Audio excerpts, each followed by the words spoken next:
So this may look kind of nautical. It's not. This is the basement of a landlubber's home. But I do appreciate most things maritime, so a little bit of symbolism. I'm Mark Greenstein. Happy New Year. I wanted to speak about the final four, the issues that I've yet to talk about that, according to Russell Blair in The Current on January 1st, are top 10 legislative issues. Now, I hope some of these will be taken away from the legislature and just be at the command of Governor Lamont, because the legislature has not done its job for the last 20 years. So I have a hard time expecting it to do significantly better now.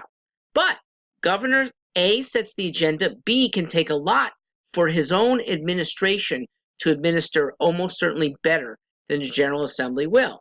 And Ned, I implore you to do that until they prove themselves responsible, okay? Responsible with what we've entrusted to them. So, biggest one on the whole page, number 6, it's budget. And in my mind, it's the easiest.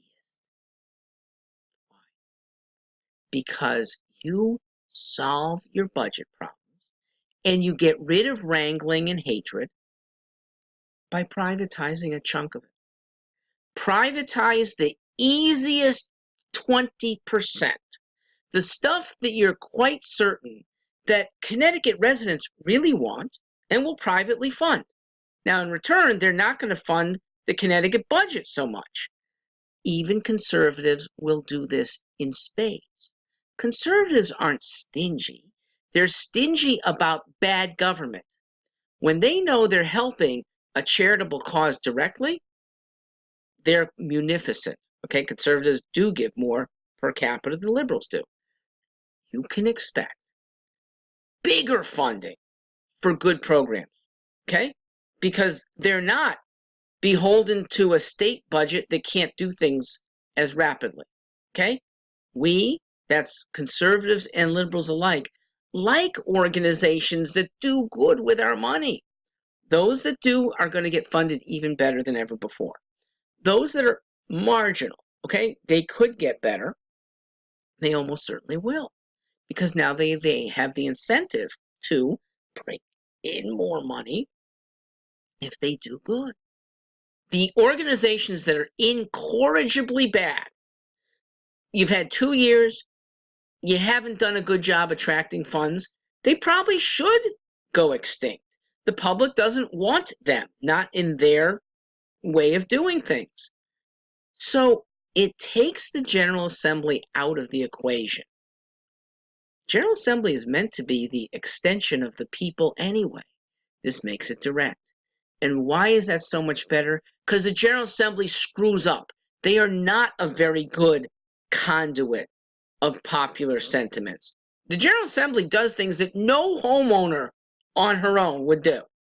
Nobody would pay 11 times more than he should for anything.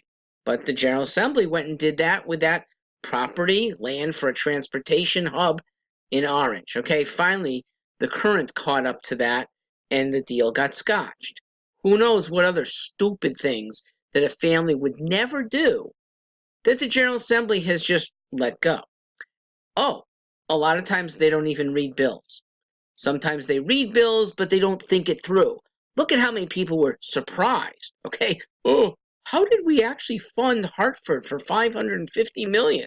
That was the Republicans' sort of tail between the legs aspect from last year. Okay, they hadn't thought things through. Let individuals evaluate whether the services are good or not, or let them have agencies, private agencies, not the government. Evaluate for them. These people will help with health care. This is a group that helps return homeless people to robustness. This is a group that helps autistic kids really well. That's a group that doesn't help them very well. Those sort of evaluations are going to make for better funded government.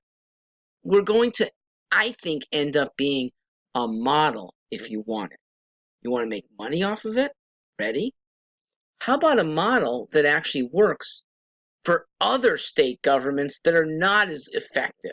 Okay, we could be outsourcing or we could be the receivers of outsourced work from Massachusetts and New York and Rhode Island. They're even more screwed up than us. Their governors may say, hey, let Connecticut do the work. We'll pay to get it done more cheaply, and Connecticut employees will be the beneficiaries. Lastly, don't let the General Assembly punt to committees.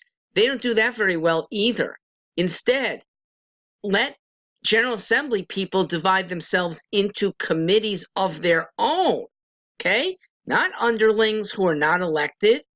Charitable groups that the state has been funding could still be funded with your thumb on the scale for a while, okay?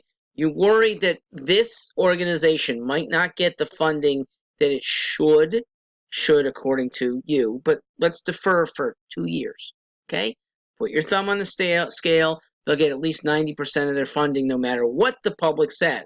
But remove it partly in 2020 and remove that thumb completely if the public is not warm to the idea by 2021. All right, next on Russell's agenda, vaping. I'm skipping over that. I have a different video. Number 10 on the agenda was education, which I'm really big on. But that takes 2 different videos. I think you know my stances on privatizing a lot of education as well, especially for urban school students. All right, the tough pair, 8 and 9, guns and abortion. I have a beautiful solution on both. Remove the state from most legislation. Make it up to the towns. These are so searing. And these issues divide people so greatly, because literally, on both of them, it's a matter of life and death. So let it be a decision that's not for the General Assembly and not for the governor's office. This should be a town by town, where it's guns. Let West Hartford decide whether you're entering our town. You may open carry, you may not concealed carry, or some other versions. Read the fine print before you take a weapon into this district. West Hartford's rules will almost certainly be different than Kent or Killingly. Bridgeport and New Haven probably promulgate different rules than Voluntown and Sterling. Good. The residents can decide. Same thing with abortion. Let towns decide.